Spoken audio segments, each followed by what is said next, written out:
Hi అండి.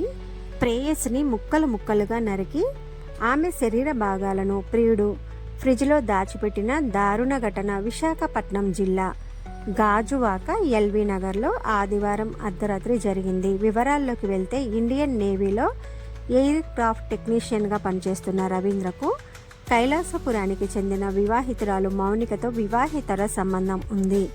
ఈ క్రమంలో రవీంద్ర భార్య పుట్టింటికి వెళ్లడంతో ఆదివారం ప్రియురాలు మౌనికను తన ఇంటికి రమ్మని పిలిచాడు. అర్ధరాత్రి వారిద్దరి మధ్య డబ్బుల విషయంలో వాగ్వాదం జరిగింది. గొడవ పెద్దది కావడంతో ఇంట్లో ఉన్న కత్తితో మౌనికను రవీంద్ర పొడిచి మృతదేహాన్ని 4 ముక్కలుగా నరికి సగభాగాన్ని ఫ్రిడ్జ్లో పెట్టేశాడు. మరో భాగాన్ని మూటకట్టి ఇంట్లోనే ఓ మూలన ఉంచాడు. తల కాళ్ళ భాగం పెందుర్తి దారపాలెం ప్రాంతంలో దహనం చేసి నేరుగా పోలీస్ స్టేషన్కి వెళ్ళి తాను చేసిన నేరాన్ని వివరించి లొంగిపోయాడు. పోలీసులు ఘటనా స్థలానికి చేరుకొని వివరాలు సేకరించారు.